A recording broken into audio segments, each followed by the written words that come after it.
इस वीडियो में हम वर्ल्ड हिस्ट्री के सभी चैप्टर को पूरी तरह से समझेंगे, जो सभी प्रकार की परीक्षाओं के लिए बहुत ही महत्वपूर्ण है। तो चलिए पहला टॉपिक 18वीं सदी से पहले की दुनिया और सामंतवाद से स्टार्ट करते हैं। तो सामंतवाद या जिसे हम फ्यूडलिज्म कहते हैं, ये व्यवस्था आखिर थी क्या और ये आई कहां से? असल में ये व्यवस्था एक मजबूरी से पैदा हुई थी। अच्छा। आप सोचिए, जब रोमन साम्राज्य का पतन हुआ तो पूरे यूरोप में कोई सेंट्रल अथॉरिटी नहीं बची, मतलब हर तरफ एक तरह की अराजकता थी। तो इसी माहौल से बचने के लिए सामंतवाद का जन्म हुआ। अच्छा, तो ये एक तरह का मतलब सुरक्षा के बदले कुछ देने वाली व्यवस्था थी? बिल्कुल। ये एक सशर्त स्वामित्व यानी कंडीशनल ओनरशिप पर आधारित थी। कहने को तो सारी जमीन का मालिक राजा होता था, पर वो अपनी जमीन अपने वफादार सामंतों, जिन्हें लॉर्ड्स कहते थे, उन्हें देता था। और शर्त क्या होती थी? शर्त थी वफादारी और सैन्य सेवा। जब भी राजा को जरूरत पड़े, लॉर्ड को अपनी सेना के साथ हाजिर होना पड़ता था। ये तो एक पूरा पिरामिड जैसा सिस्टम लगता है। हाँ, ये एक पूरा पदानुक्रम था। सबसे ऊपर राजा, फिर उसके नीचे लॉर्ड्स के नीचे होते थे नाइट्स, जो पेशेवर सैनिक थे। और इस पिरामिड के सबसे निचले हिस्से में, मतलब सबसे बड़े आधार पर, थे किसान, जिन्हें सर्फ्स कहा जाता था, है ना? हाँ, सर्फ। और उनकी हालत बहुत खराब थी। वो किसान कम और बंधुआ मजदूर ज्यादा थे। उन्हें जमीन छोड़कर जाने की भी आजादी नहीं थी। मतलब कोई सोशल मोबिलिटी नहीं थी। एक किसान का बेटा हमेशा किसान ही रहेगा। बिल्कुल। कोई सामाजिक गतिशीलता नहीं थी। समाज पूरी तरह से कठोर था। इसी वजह से कई इतिहासकार इस पूरे काल को अंधकार युग या डार्क एजेस भी कहते हैं। और इस व्यवस्था में अर्थव्यवस्था कैसी थी? अर्थव्यवस्था पूरी तरह से ग्रामीण थी और आत्मनिर्भर। गांव अपनी जरूरत की हर चीज खुद पैदा करते थे। व्यापार लगभग खत्म हो चुका था, इसलिए बड़े शहर भी विकसित नहीं हुए। सब कुछ ठहरा हुआ था। तो ये तो हुआ सामंतवाद, लेकिन समाज पर एक और बहुत बड़ी ताकत का नियंत्रण था, चर्च का। हाँ, और ये दोनों, मतलब सामंतवाद और चर्च, एक दूसरे को मजबूत करते थे। 6वीं शताब्दी तक आते आते यूरोप के शासकों ने पोप को ईसाई जगत का प्रमुख मान लिया, और इसके बाद तो चर्च की शक्ति बेहिसाब बढ़ गई। मतलब राजा से भी ज्यादा? कई मामलों में राजा से भी ज्यादा। चर्च का शासन करने का तरीका बड़ा दिलचस्प था। वो एक सिद्धांत पर काम करते थे कि लोगों को अज्ञानी रखो ताकि उन पर आसानी से शासन किया जा सके। इसीलिए उन्होंने तर्क और विज्ञान को कभी बढ़ावा नहीं दिया। बिल्कुल नहीं, बल्कि उसे दबाया। सवाल पूछने को गुनाह बना दिया गया था। चर्च जो कहता था वही परम सत्य था। और इसी वजह से भ्रष्टाचार भी बहुत ज्यादा बढ़ गया होगा। भ्रष्टाचार तो चरम पर था। चर्च में पद पैसे देकर खरीदे जा सकते थे। धार्मिक अनुष्ठानों के लिए भी पैसे लिए जाते थे। और इसका सबसे बड़ा उदाहरण था लेटर्स ऑफ इंडल्जेंस। अच्छा, ये क्षमा पत्र वाला मामला, मतलब आप पैसे दीजिए और आपके पाप धुल जाएंगे। ये तो हाँ, सुनने में अजीब लगता है, पर यही होता था। चर्च का दावा था कि इन पत्रों को खरीदने से व्यक्ति के सारे पाप माफ हो जाएंगे। ये उनके लिए पैसा बनाने की एक बहुत बड़ी मशीन थी। और फिर कोई इन बातों पर सवाल उठाता था तो उसे जिंदा जला दिया जाता था।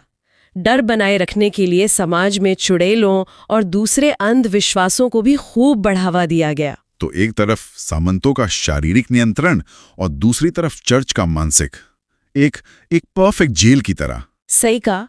और इसी वजह से इस दौर को अंधकार युग कहा जाता है। तो फिर ये सब बदला कैसे? इस ठहरे हुए पानी में पहली हलचल कैसे हुई? ये बदलाव आया व्यापार से। 7वीं शताब्दी के आसपास जब पश्चिमी यूरोप के राजाओं का संपर्क अरब जगत से हुआ, तो वो उनकी जीवन शैली देखकर हैरान रह गए। अच्छा। उन्हें एहसास हुआ कि दुनिया कितनी आगे है और वो कितने पीछे हैं। बस यहीं से पूर्व के साथ, यानी एशिया के साथ व्यापार बढ़ने लगा। और जैसे जैसे व्यापार बढ़ा, यूरोप के अंदर भी चीजें बदलने लगी। बिल्कुल। व्यापार के लिए बाजारों की जरूरत पड़ी और बाजारों के आसपास नए शहर और कस्बे बसने लगे। इसी समय एक कृषि क्रांति भी हुई, जिससे उत्पादन बढ़ा। अब लोगों के पास पेट भरने के अलावा भी पैसा बचने लगा था। और यहीं से एक नए वर्ग का उदय हुआ होगा, व्यापारी वर्ग का। एकदम सही, मर्चेंट क्लास। और यही वो वर्ग था जिसने सब कुछ बदल दिया। यहीं से मर्केंटाइल कैपिटलिज्म का भी उदय हुआ, जिसका सीधा सा मतलब था कम दाम में सामान खरीदो और उसे ऐसे बाजार में बेचो जहां ज्यादा दाम मिल सके।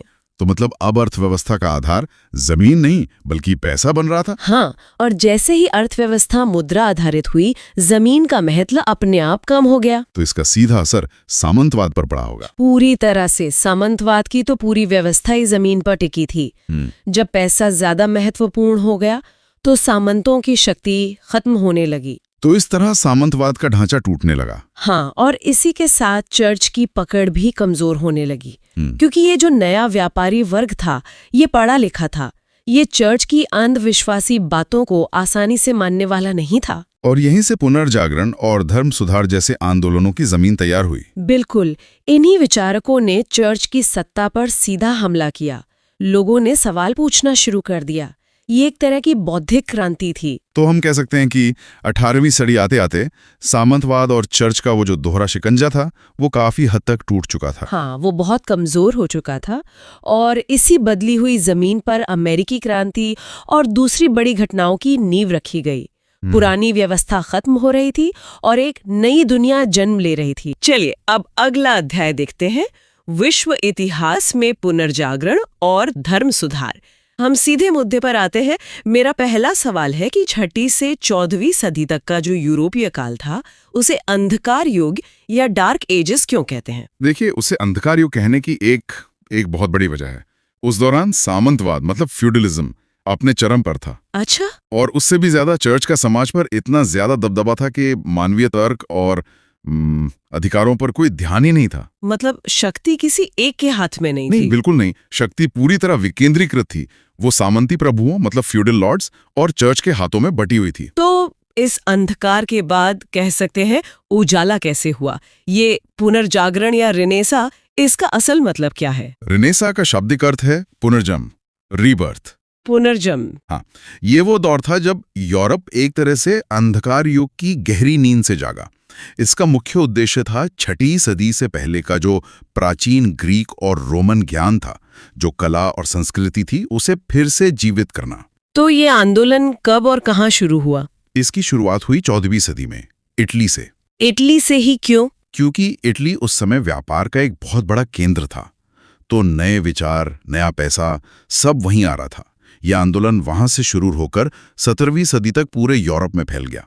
तो क्या ये सिर्फ पुरानी कला को वापस लाने तक ही, मतलब उतना ही था? नहीं, शुरुआत में उद्देश्य वही था, पर ये बहुत जल्दी एक ऐसा आंदोलन बन गया जिसने कला, धर्म, विज्ञान, राजनीति मतलब हर क्षेत्र में नए विचारों को जन्म दिया। इस आंदोलन के मूल सिद्धांत या विशेषताएं क्या थी?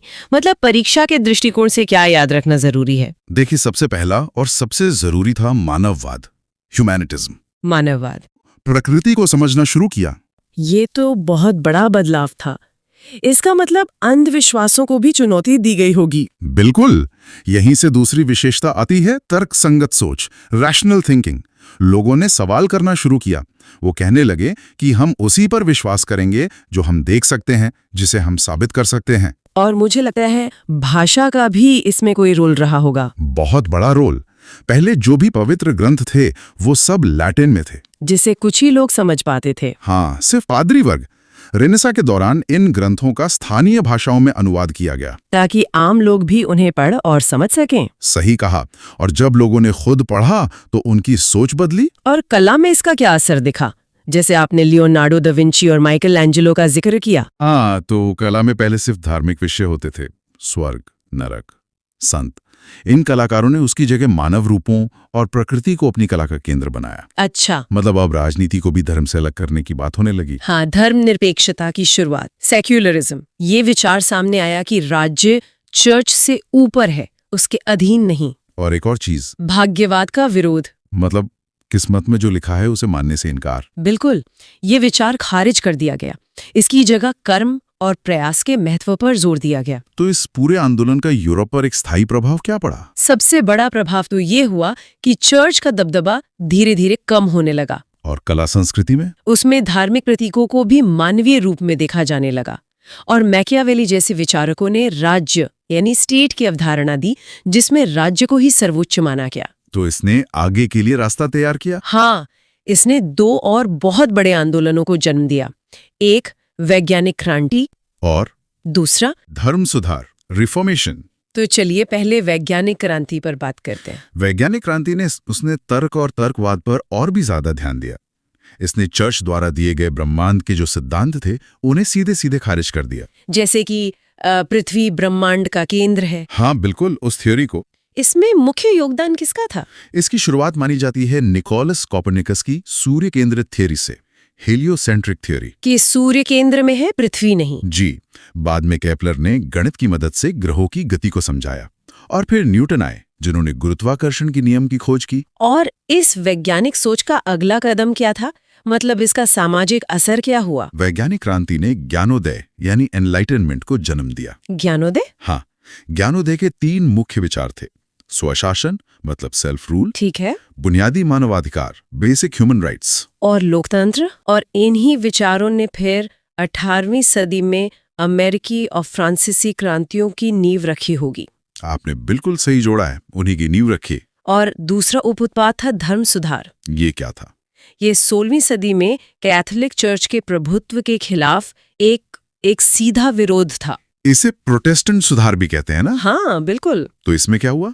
इसमें मार्टिन लूथर जैसे सुधारकों के नेतृत्व में पूरे यूरोप में नए प्रोटेस्टेंट चर्च स्थापित किए गए। पहला चर्च जर्मनी में बना शायद? हाँ, जर्मनी ने।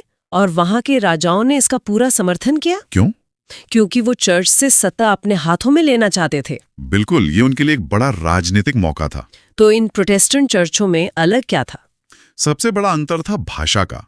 वो लैटिन की जगह स्थानीय भाषाएं इस्तेमाल करते थे। अच्छा।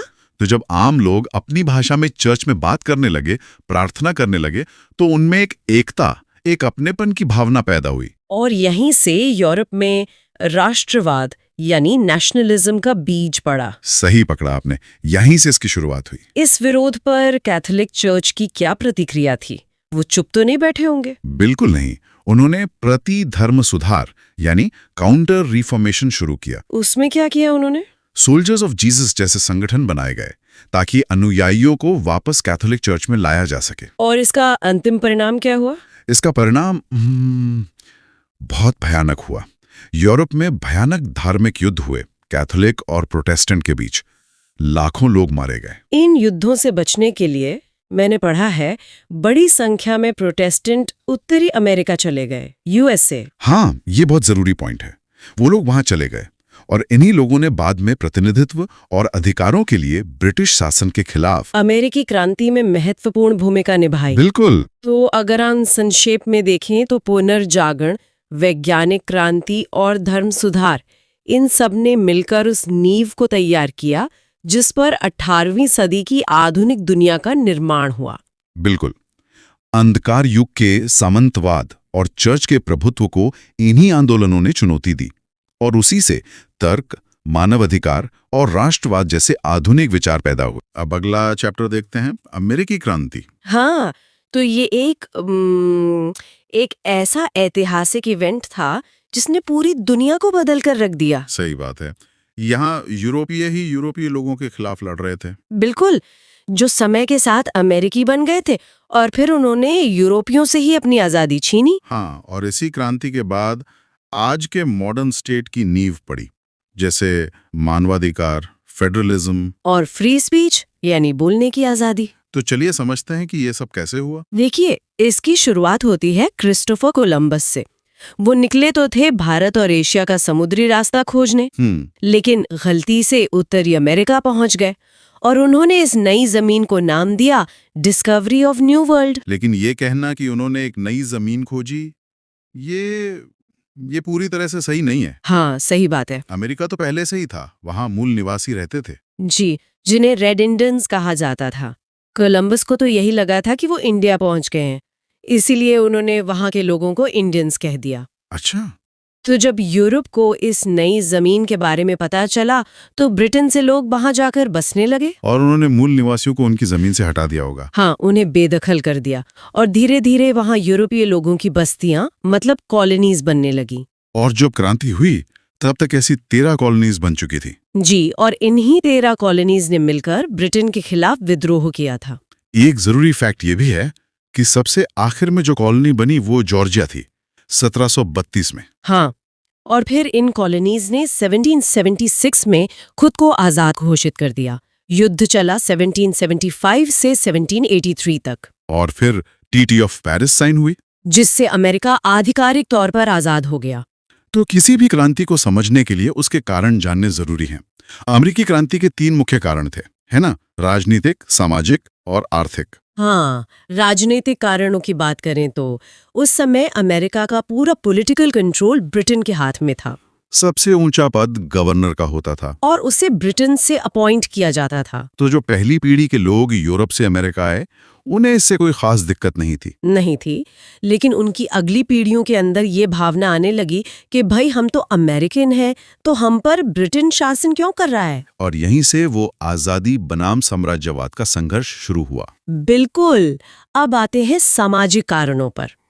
1600-1700 के दशक में यूरोपीय समाज बहुत कंजर्वेटिव था, धर्म पर आधारित। कैथोलिक और प्रोटेस्टेंट के बीच लगातार झगड़े चलते रहते थे। हाँ, तो इस धार्मिक उत्पीड़न से भागकर बहुत से लोग अमेरिका आ गए। और क्योंकि अलग अलग जगहों से लोग आए, तो अमेरिका में एक खुली और लिबरल सोसाइटी बन रही थी। जी, वहाँ यूनिवर्सिटीज बन रही थीं, जहाँ लॉजिक और साइंस पर जोर दिया जा रहा था। तो 1730 आते आते एक नई पहचान बन गई, हम अमेरिकन हैं। हाँ, और ये समाज ब्रिटेन के रूढ़िवादी समाज से बिल्कुल अलग था। वो खुद को सेल्फ मेड मानते थे और व्यापार के जरिए आर्थिक रूप से भी जुड़ रहे थे। सही। अब बात करते हैं आर्थिक कारणों की, जो शायद सबसे बड़ा कारण माना जाता है। मर्केंटाइलिज्म की नीति। हाँ, ब्रिटेन ने मर्केंटाइलिज्म की नीति अपनाई थी, जिसका मतलब था इंपोर्ट कम से कम करो और एक्सपोर्ट ज्यादा से ज्यादा। और इसके लिए उन्होंने अमेरिका का आर्थिक शोषण शुरू कर दिया। हाँ, कई तरह के एक्ट्स लागू किए, जैसे एक था नेविगेशन एक्ट 1681 का। अच्छा, इसमें क्या था? इसके हिसाब से अमेरिकी सामान सिर्फ ब्रिटेन के जहाजों से ही भेजा जा सकता था, तो किराया मनमाना हो गया। ओके। फिर एक आया एन्यूमरेटेड कमोडिटीज एक्ट 1660 में। इसके तहत चीनी, तंबाकू, कपास जैसी चीजें सिर्फ ब्रिटेन को ही एक्सपोर्ट की जा सकती थीं, चाहे कहीं और बेहतर दाम मिल रहा हो। हाँ, और तो और आयरन एक्ट, हैट एक्ट, वूल एक्ट, इन एक्ट्स के जरिए अमेरिकियों को इन चीजों के उत्पादन से ही रोक दिया गया, ताकि वो ये सब ब्रिटेन से इंपोर्ट करने पर मजबूर हो जाएं, जबकि ठंडे मौसम के कारण वहां इन चीजों की बहुत जरूरत थी। बिल्कुल। तो इस शोषण के खिलाफ पहली बार आवाज कब उठी? पहली कोशिश हुई 1754 में अल्बनी प्लान ऑफ यूनियन के तहत। 7 कॉलोनीज एक साथ आईं। उनका नारा था जॉइन और डाई। हाँ, जुड़ो या मरो। हालांकि ये प्लान पास नहीं हो पाया क्योंकि फ्रांस के हमले का डर था, पर ये एकता की पहली कोशिश जरूर थी। मामला तब और बिगड़ा जब 7 ईयर वॉर हुआ, 1756 से 1763 तक। ये तो ब्रिटेन और फ्रांस के बीच एक तरह का वर्ल्ड वॉर था। जी, ब्रिटेन जीत तो गया, लेकिन युद्ध में उसका बहुत ज्यादा पैसा खर्च हो गया। और उस नुकसान की भरपाई के लिए उन्होंने अमेरिका पर टैक्स का बोझ और बढ़ा दिया। हाँ, कई नए एक्ट्स लाए गए, जैसे करेंसी एक्ट। इससे अमेरिकियों को अपनी करेंसी इस्तेमाल करने से रोक दिया। एक क्वार्टरिंग एक्ट भी था। हाँ, जिसके तहत अमेरिकी कॉलोनियों को ब्रिटिश सैनिकों के रहने का खर्च उठाना पड़ता था। और फिर आया 1765 का स्टैम्प एक्ट। ये बहुत बड़ा कदम था। अखबारों समेत सभी कानूनी और कागजी दस्तावेजों पर स्टैंप लगाना अनिवार्य कर दिया, जिससे हर काम महंगा हो गया। हाँ, और इसके खिलाफ जबरदस्त विरोध प्रदर्शन हुए। और यहीं से वो मशहूर नारा सामने आया, नो टैक्सेशन विदाउट रिप्रेजेंटेशन। प्रतिनिधित्व नहीं तो कर नहीं। मतलब जब ब्रिटिश संसद में हमारा कोई प्रतिनिधि ही नहीं है, तो हम टैक्स क्यों दें? बिल्कुल। विरोध इतना हुआ कि स्टैंप एक्ट हटाना पड़ा। लेकिन ब्रिटेन ने फिर भी अपनी बात ऊपर रखी। हाँ, उन्होंने डिक्लेरेटरी एक्ट पास कर दिया, जिसमें यह कहा गया कि ब्रिटेन की संसद को कॉलोनियों के लिए कोई भी कानून बनाने का पूरा अधिकार है। मतलब ये तो सीधी सीधी दादागिरी थी। एक तरह से हाँ। इसके बाद आया टाउनशेंड एक्ट, जिसमें चाय, कागज, शीशे जैसी चीजों पर टैक्स लगा दिया। विरोध और तेज हो गया होगा। बहुत ज्यादा। और इसी के चलते 5 मार्च 1770 को बॉस्टन मैसेकर हुआ। हाँ, जहां ब्रिटिश सैनिकों ने प्रदर्शनकारियों पर गोलियां चला दी। जी। इसके बाद ब्रिटेन ने चाय को छोड़कर बाकी सभी टैक्स तो हटा दिए। लेकिन चाय पर टैक्स का विरोध जारी रहा और फिर 1773 में हुई बॉस्टन टी पार्टी। हाँ, इसमें प्रदर्शनकारियों ने ब्रिटिश जहाजों पर चढ़कर चाय की सारी पेटियां समुद्र में फेंक दी। इस घटना से तो ब्रिटेन बौखला गया होगा। बहुत ज्यादा।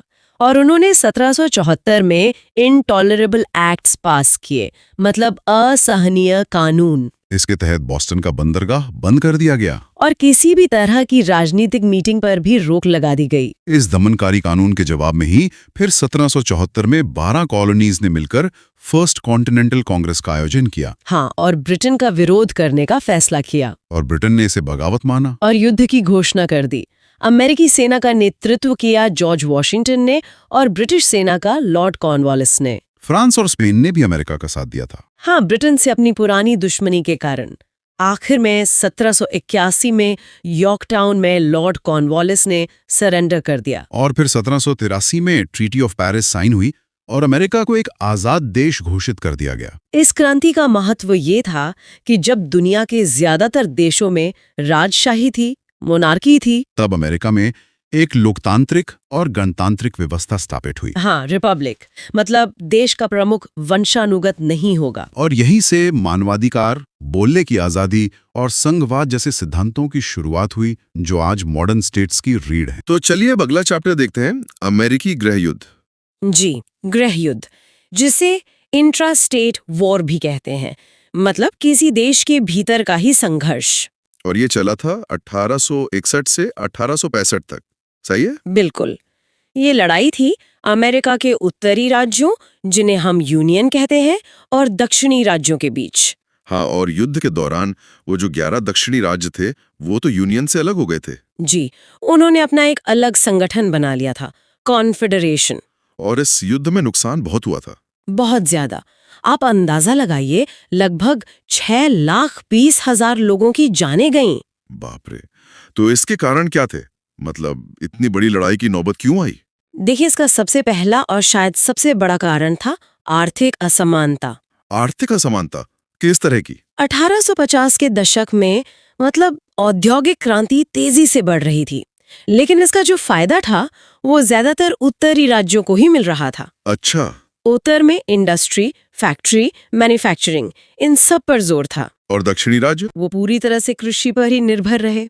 तो ये जो विकास का असंतुलन था, इसने दक्षिणी राज्यों में एक तरह का असंतोष पैदा कर दिया। समझ गया। और दूसरा कारण? वो तो जाहिर है, दास्ता यानी स्लेवरी। बिल्कुल, ये दूसरा और बहुत ही अहम कारण था। उत्तरी राज्यों में औद्योगिकरण की वजह से दासों की जरूरत, आप कह सकती हैं, खत्म हो गई थी। तो वहां दास्ता को खत्म भी कर दिया गया। जी, लेकिन दक्षिणी राज्यों की जो कृषि आधारित अर्थव्यवस्था थी, वो तो पूरी तरह दासों पर ही टिकी थी। वो लोग तो ब्रिटेन को दासों का निर्यात भी करते थे, है ना, जिससे उनको रेवेन्यू मिलता था। हाँ, बिल्कुल।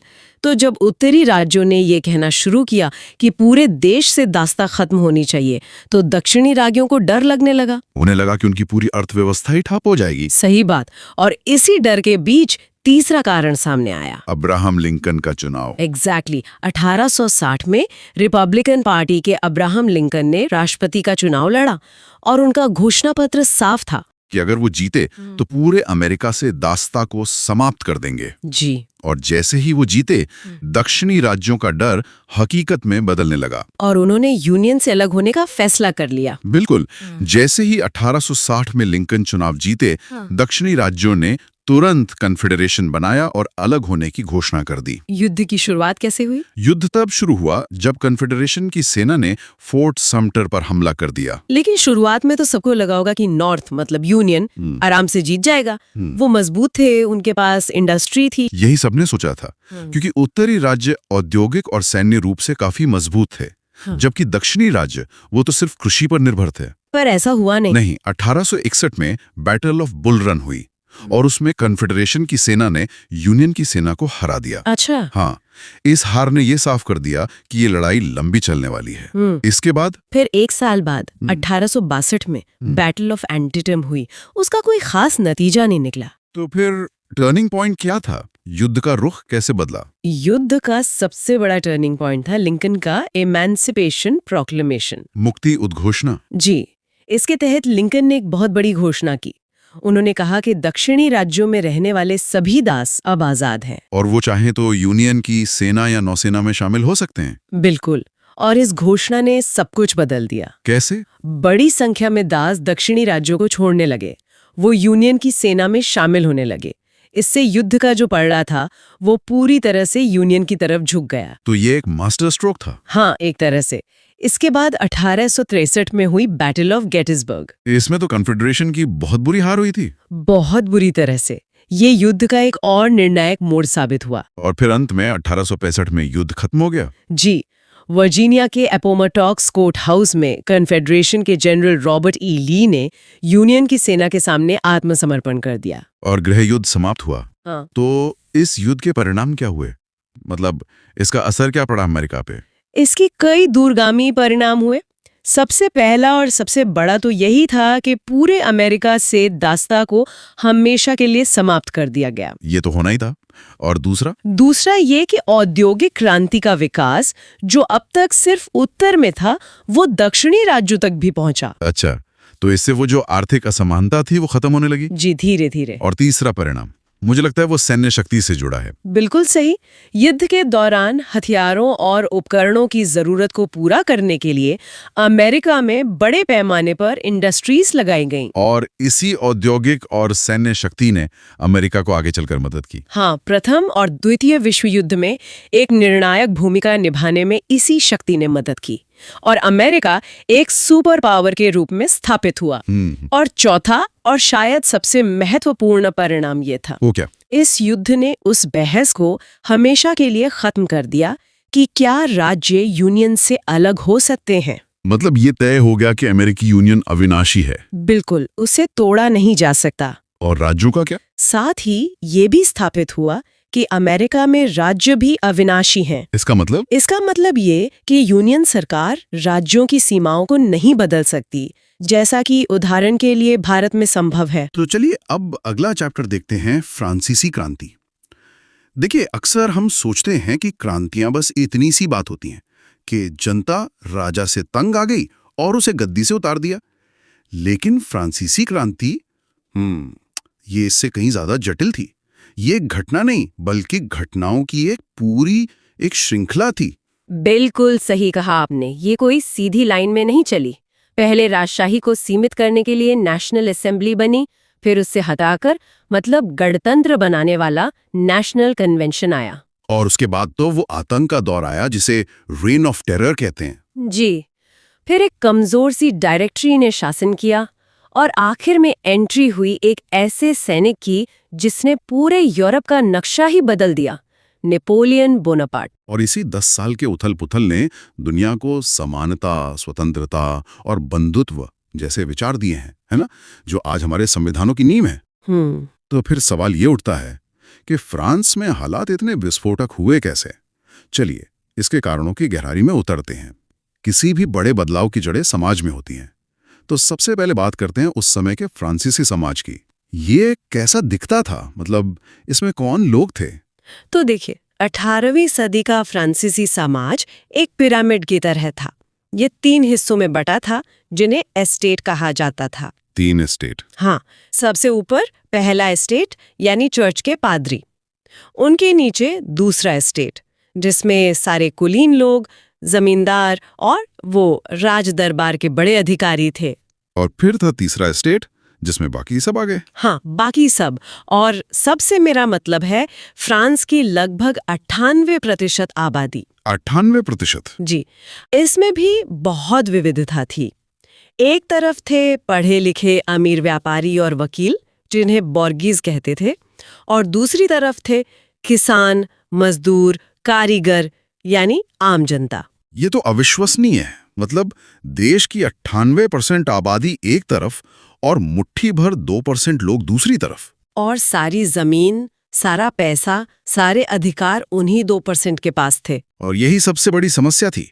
ये व्यवस्था टूटने के लिए ही बनी थी। दिलचस्प बात यह है कि क्रांति की चिंगारी सबसे गरीब किसानों के नहीं, बल्कि तीसरे एस्टेट के सबसे अमीर और पढ़े लिखे बोर्जीज वर्ग ने लगाई थी। अच्छा। हाँ, उनके पास पैसा तो था, लेकिन समाज में वो समान और राजनीतिक अधिकार नहीं थे।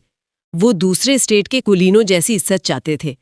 तो ये क्रांति सिर्फ पेट की भूख की नहीं थी, बल्कि आकांक्षाओं और सम्मान की भी लड़ाई थी। मतलब ये सिर्फ आर्थिक नहीं, बल्कि एक सामाजिक टकराव भी था। लेकिन आर्थिक पहलू भी तो बहुत बड़ा था, खासकर टैक्स का मसला। टैक्स का मसला तो इस पूरी कहानी का केंद्र है। सबसे बड़ी और चुभने वाली असमानता यही थी कि पहले और दूसरे एस्टेट को लगभग कोई टैक्स नहीं देना पड़ता था। कुछ भी नहीं, लगभग कुछ भी नहीं। सारा का सारा बोझ तीसरे एस्टेट पर था। इसे ऐसे समझिए कि एक किसान अपनी कमाई का 10% हिस्सा चर्च को तिथीज के रूप में देता था और उसके बाद जो बचता था उस पर राज्य को सीधे टैल देना पड़ता था। और ये तो सिर्फ सीधे टैक्स हुए। अप्रत्यक्ष करों का क्या था? वो तो और भी ज्यादा थे। नमक जैसी जरूरी चीजों पर भारी टैक्स था, तंबाकू पर टैक्स था। मतलब एक आम आदमी की मेहनत की कमाई का एक बहुत बड़ा हिस्सा उसके हाथ से चला जाता था, जबकि कुलीन वर्ग और चर्च आराम की जिंदगी जी रहे थे। ये सिर्फ अन्यायपूर्ण नहीं था, ये अपमानजनक था। और इस सब के बीच राजा लुई 16 क्या कर रहे थे? उनका शाही खजाना तो खाली होता जा रहा था। बिल्कुल, लुई 16 ने अपने पूर्वजों से एक दिवालिया राज्य विरासत में पाया था। ऊपर से उन्होंने अमेरिकी क्रांति में ब्रिटेन के खिलाफ अमेरिका की मदद करने में अंधाधुंध पैसा खर्च कर दिया।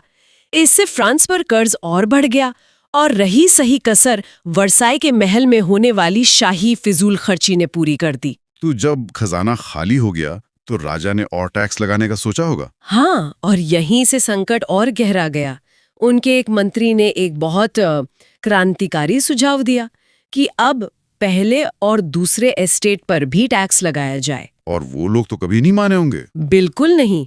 कुलीन वर्ग ने अपनी सुविधाओं को छोड़ने से साफ इनकार कर दिया। उन्होंने कहा कि नए टैक्स लगाने का अधिकार सिर्फ एस्टेट जनरल को है, जो कि फ्रांस की एक तरह की संसद थी, जिसकी बैठक पिछले 175 सालों से नहीं हुई थी। तो उन्होंने सोचा कि राजा ऐसा कभी नहीं करेगा और वो बच जाएंगे। लेकिन इसी माहौल में कुछ नए विचार भी तो हवा में तैर रहे थे, है ना? निश्चित रूप से ये ज्ञानोदय का दौर था। जॉन लॉक और जीन जैक्स रूसो जैसे दार्शनिकों के विचार फ्रांस में तेजी से फैल रहे थे। वो तर्क, समानता और व्यक्तिगत अधिकारों की बात कर रहे थे। वो इस विचार पर सवाल उठा रहे थे कि किसी को सिर्फ इसलिए विशेषाधिकार क्यों मिलने चाहिए क्योंकि वो एक खास परिवार में पैदा हुआ है। सफलता ने इन विचारों को और बल दिया होगा। लोगों ने देखा कि एक पूरी कॉलोनी ने अपने राजा के खिलाफ विद्रोह करके एक गणतंत्र बना लिया है। उन्हें लगा होगा कि अगर अमेरिका ऐसा कर सकता है तो हम क्यों नहीं। बिल्कुल। इन विचारों ने तीसरे एस्टेट, खासकर पढ़े लिखे बोर्गीज को एक वैचारिक आधार दिया। अब उनके पास सिर्फ शिकायतें नहीं थीं, बल्कि एक वैकल्पिक व्यवस्था का सपना भी था। तो अब मंच तैयार था। एक तरफ दिवालिया हो चुका राजा, दूसरी तरफ टैक्स देने से इनकार करता कुलीन वर्ग और तीसरी तरफ अधिकारों की मांग करती और गुस्से से भरी आम जनता। इसी विस्फोटक स्थिति में राजा ने 175 साल बाद एस्टेट जनरल की बैठक बुलाई। जी, 5 मई 1789 को वर्साई में ये बैठक शुरू हुई। लेकिन शुरू होने से पहले ही इसमें एक बड़ी समस्या थी, वोटिंग का तरीका। वोटिंग का तरीका? हाँ, परंपरा के अनुसार हर एस्टेट अलग अलग बैठता था और हर एस्टेट का सिर्फ एक वोट गिना जाता था। अरे ये तो सरासर धांधली है।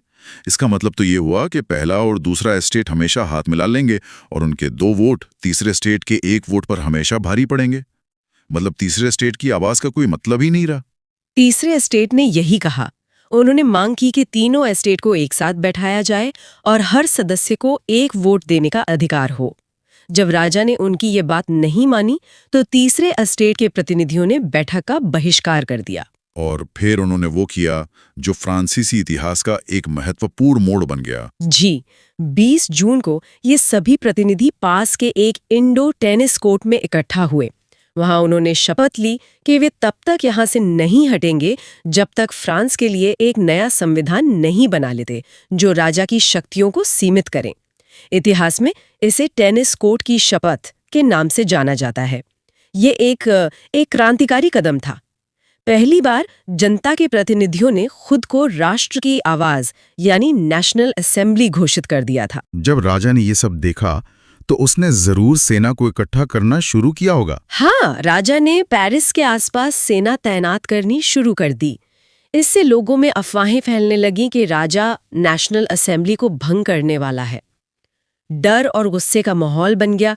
लोगों को लगा कि अगर अपनी रक्षा करनी है तो हथियार चाहिए। और हथियार कहाँ मिलेंगे? किले में। बिल्कुल। और उस समय पेरिस में शाही तानाशाही का सबसे बड़ा प्रतीक था बैस्टील का किला। वो सिर्फ एक किला या जेल नहीं था, वो राजा की निरंकुश शक्ति का प्रतीक था। इसलिए 14 जुलाई 1789 को एक गुस्साई भीड़ ने उस पर हमला कर दिया। उनका मकसद हथियार लूटना था, लेकिन इस प्रक्रिया में उन्होंने जुल्म के एक बहुत बड़े निशान को मिटा दिया। बैस्टिल के पतन को ही फ्रांसीसी क्रांति की औपचारिक शुरुआत माना जाता है। इस घटना के बाद तो राजा पर दबाव बहुत बढ़ गया होगा। उसने नेशनल असेंबली को मान्यता दे दी, उसे देनी पड़ी। इसके बाद नेशनल असेंबली ने तेजी से काम करना शुरू किया। उन्होंने मनुष्य और नागरिक के अधिकारों की घोषणा जारी की।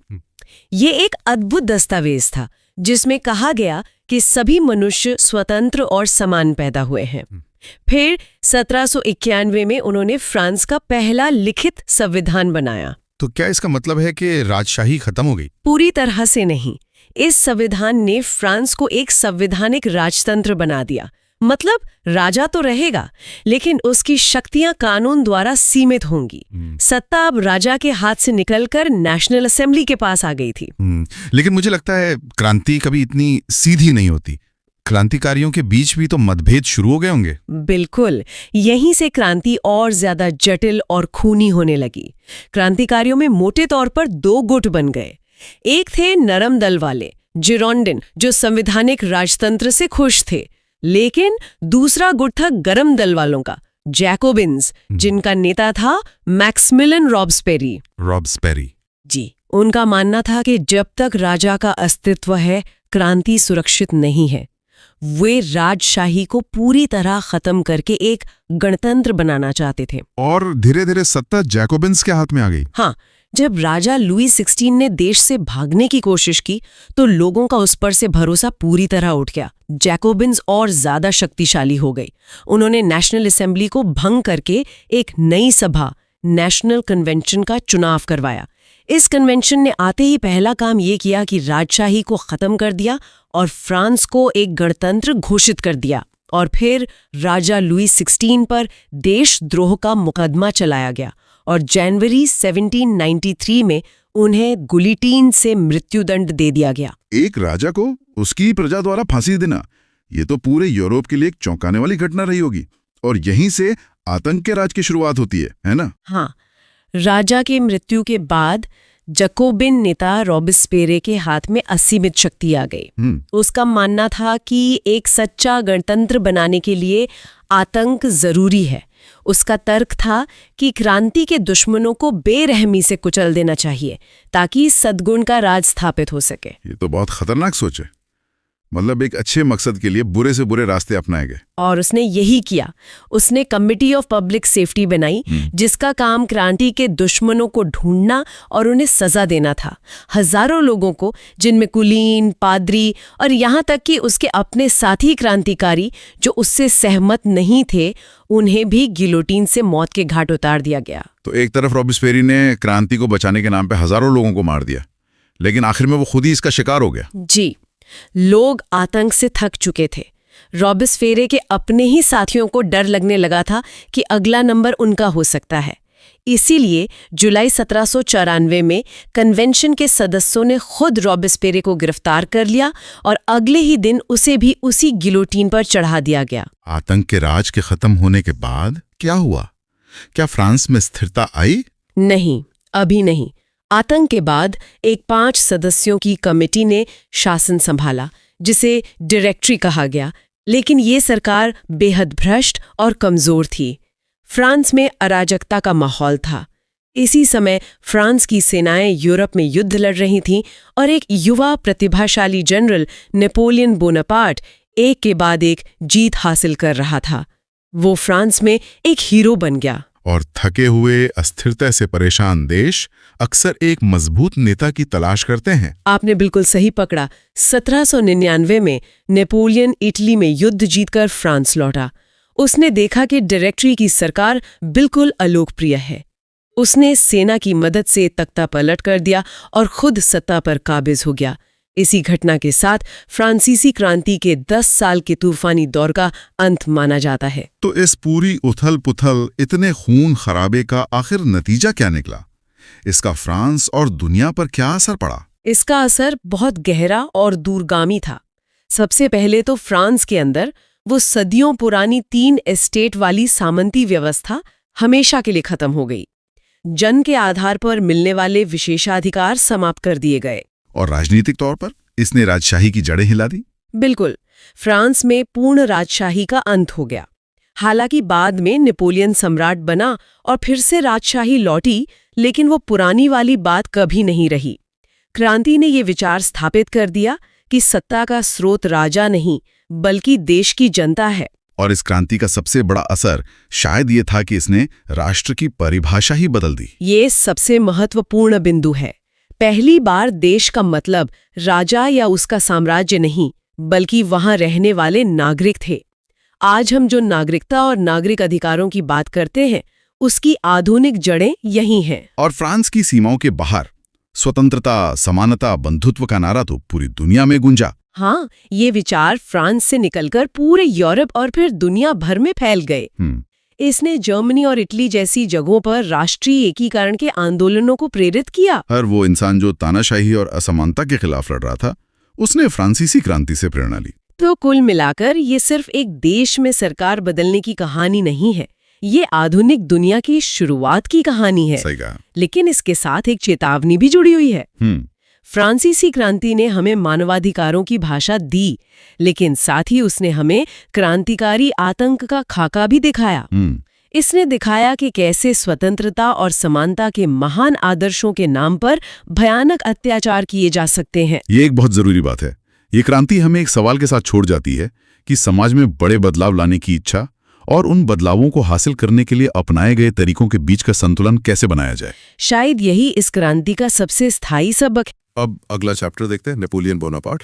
हाँ, तो ये कहानी शुरू होती है 1789 से, जब फ्रांसीसी क्रांति हुई। फ्रांस में अंदरूनी तौर पर बहुत अस्थिरता थी और बाहर वो लगातार युद्ध हार रहे थे। मतलब माहौल बिल्कुल अराजक था। बिल्कुल। और इसी माहौल में सेना को एक नए जनरल की जरूरत थी, और वो मिला नेपोलियन बोनापार्ट के रूप में। एक दिलचस्प बात यह है कि उसकी हाइट सिर्फ 5 फुट 2 इंच थी। जी। उस जमाने में एक जनरल के लिए ये कमी मानी जा सकती थी। हाँ, लेकिन उसने अपनी लीडरशिप से, अपने जोश से सेना में एक नई जान फूंक दी। तो जब वो 1799 में फ्रांस वापस आया और फिर 1815 तक, समझिए, उसी का शासन रहा। इसी को हम नेपोलियन युग कहते हैं। और फ्रांस के अंदर भी तो सरकारें बदल रही थी। पहले नेशनल असेंबली, फिर कन्वेंशन और उसके बाद डायरेक्टरी, है ना? सही कहा। और जो डायरेक्टरी का शासन था वो भ्रष्टाचार के लिए बहुत बदनाम हो चुका था। लोग तंग आ चुके थे। और नेपोलियन उस वक्त फ्रांस के बाहर लड़ रहा था। हाँ, वो उन राजशाही वाले देशों से लड़ रहा था जिन्हें डर था कि क्रांति के विचार उनके देश में ना फैल जाए। और 1796 में उसने एक बहुत बड़ी जीत हासिल की। ऑस्ट्रिया को हराया था ना? हाँ, उसने ऑस्ट्रिया को हराया। और उसके बाद जो कैंपो फॉर्मियो की संधि हुई, उससे फ्रांस को ऑस्ट्रिया के कई इलाके मिल गए। तो जो डायरेक्टरी थी वो चाहती थी कि नेपोलियन अब ब्रिटेन पे सीधा हमला करे, लेकिन वो जानता था कि यह मुमकिन नहीं है। बिल्कुल, वो एक शानदार रणनीतिकार था। उसे पता था कि ब्रिटेन की नौसेना बहुत ज्यादा मजबूत है। सीधा हमला करना मतलब एक तरह से आत्महत्या थी। तो उसने एक अलग ही रास्ता निकाला, मिस्र का। हाँ, मिस्र अभियान 1798 में। उसका प्लान था कि ब्रिटेन के भारत के साथ जो व्यापार का रास्ता है उसे ही काट दिया जाए। ये तो बहुत ही दादें चाल थी तो जमीन पर पिरामिड के युद्ध में वो जीत भी गया, लेकिन समंदर पर नील नदी के युद्ध में ब्रिटिश सेना ने फ्रांसीसी बेड़े को तबाह कर दिया। तो वो एक तरह से मिस्र में फंस गया था। हाँ, लेकिन 1799 में वो किसी तरह फ्रांस वापस आ गया और यहाँ पर लोग उसे एक हीरो की तरह देख रहे थे। तो उसने मौके का फायदा उठाया। पूरी तरह से उसने डायरेक्टरी को खत्म कर दिया और खुद को पहला कौंसिल घोषित कर दिया। और फिर 1804 में तो उसने खुद को सम्राट ही घोषित कर दिया। सम्राट बनने के बाद उसका पहला निशाना कौन था? वापस ऑस्ट्रिया। 1800 में मरेंगो का युद्ध हुआ, जिसमें उसने इटली में ऑस्ट्रियाई सेना को बुरी तरह हराया और उन्हें वहां से बाहर निकाल दिया। और ये इटली के एकीकरण के लिए भी एक बड़ा कदम साबित हुआ, है ना? हाँ, अनजाने में ही सही। और ब्रिटेन के साथ उसने एमियंस की संधि कर ली, एक तरह का टाइम आउट, ताकि वो अपनी सेना और नौसेना को और मजबूत कर सके। और यहीं से शुरू होते हैं नेपोलियनिक वॉर 1803 से 1815 तक। हाँ, और इसमें सबसे बड़ी जीत थी 1805 की ऑस्ट्रिलिट्स का युद्ध। यहाँ उसने ऑस्ट्रिया और रूस दोनों की मिलीजुली सेना को एक साथ हराया। इस जीत ने तो उसकी एक अजय वाली छवि बना दी। बिल्कुल, यूरोप में ये मिथक बन गया कि नेपोलियन को हराया ही नहीं जा सकता। लेकिन ब्रिटेन अब भी एक बड़ी चुनौती था। तो जमीन पर जीतने के बाद उसने ब्रिटेन के लिए क्या सोचा? उसने सोचा कि अगर सैन्य रूप से नहीं तो आर्थिक रूप से उसे कमजोर किया जाए, और इसी सोच के साथ 1806 में उसने कॉन्टिनेंटल सिस्टम लागू किया। ये क्या था? एक तरह का व्यापार प्रतिबंध। हाँ, ब्रिटेन के खिलाफ एक ट्रेड बैन। उसने यूरोप के सभी बंदरगाहों को ब्रिटेन के साथ व्यापार करने से रोक दिया। मकसद ये था कि व्यापार बंद होने से ब्रिटेन के पास पैसा नहीं आएगा, और जब ऐसा नहीं होगा तो उसकी नौसेना और सेना दोनों कमजोर हो जाएंगी। ये तो हुई युद्ध की बातें, लेकिन उसे फ्रांसीसी क्रांति का बच्चा और विनाशक दोनों कहा जाता है। ये थोड़ा विरोधाभासी लगता है। हाँ, और यही उसे समझने की कुंजी है। उसने क्रांति के समानता के सिद्धांत को तो बनाए रखा, मतलब नौकरियां जन्म के आधार पर नहीं बल्कि योग्यता के आधार पर दी जाती थी। ये तो बहुत बड़ी बात थी। लेकिन इसके बदले में उसने स्वतंत्रता को सीमित कर दिया। प्रेस पर सेंसरशिप लगा दी। उसका मानना था कि देश में स्थिरता के लिए लोगों का सवाल पूछना बंद करना जरूरी है। शिक्षा पर भी उसने राज्य का नियंत्रण स्थापित किया। हाँ, ताकि वो अपनी विचारधारा को बढ़ावा दे सके।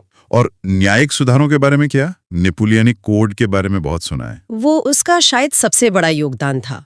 उसने फ्रांस के सभी पुराने बिखरे हुए कानूनों को एक साथ मिलाकर एक कोड बनाया, एक रूल बुक। और इसमें क्या खास था?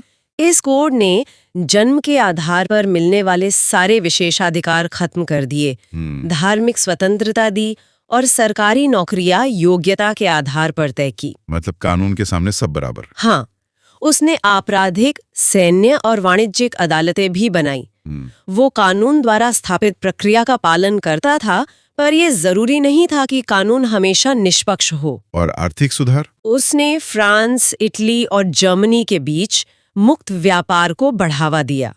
इंग्लैंड से मुकाबला करने के लिए औद्योगिकरण पर जोर दिया। सड़कें और नहरें भी बनवाई है ना? हाँ, उसका मानना था कि ट्रांसपोर्टेशन नेटवर्क किसी भी देश के विकास के लिए रीढ़ की हड्डी की तरह होता है। तो यहाँ तक तो सब ठीक चल रहा था। उसका पतन कहाँ शुरू हुआ? शुरुआत हुई स्पेन पर आक्रमण से 1808 में। उसने स्पेन पर हमला किया और अपने एक रिश्तेदार को वहां का राजा बना दिया। लेकिन स्पेन के लोगों ने इसे स्वीकार नहीं किया। बिल्कुल नहीं। स्पेन की जनता ने गुरिल्ला युद्ध शुरू कर दिया। फ्रांसीसी सेना इस तरह की लड़ाई के लिए तैयार नहीं थी। तो ये उसकी एक नैतिक हार थी? हाँ, और इस घटना ने बाकी यूरोपीय देशों को ये दिखा दिया कि नेपोलियन को हराया जा सकता है। इसके बाद रूस ने भी कॉन्टिनेंटल सिस्टम से खुद को अलग कर लिया, जिससे नाराज होकर नेपोलियन ने रूस पर हमला कर दिया, और ये उसकी सबसे बड़ी भूल साबित हुई। और फिर हुआ लिप्जिग का युद्ध 1813 में। हाँ, जिसे राष्ट्रों का युद्ध भी कहते हैं। इसमें ऑस्ट्रिया, प्रशिया, रूस और स्वीडन की संयुक्त सेना ने नेपोलियन को हरा दिया और उसे देश निकाला दे दिया गया। लेकिन वो फिर वापस आया 1815 में, जिसे हम 100 दिन कहते हैं। उसने अपनी खोई हुई सत्ता वापस पाने की कोशिश की। और फिर हुई उसकी अंतिम हार, वाटरलू का युद्ध 1815 में। ये उसकी आखिरी हार थी। इसके बाद उसे अटलांटिक महासागर में एक बहुत दूर के द्वीप पर भेज दिया गया। और वहीं 1821 में उसकी मृत्यु हो गई। हाँ, लेकिन उसके शासन ने इटली और जर्मनी में राष्ट्रवाद की भावना जगा दी थी। उसके कार्यों ने ही इन देशों के भविष्य के एकीकरण के बीज बोए, जिनका प्रथम और द्वितीय विश्व युद्ध में बहुत महत्वपूर्ण रोल रहा।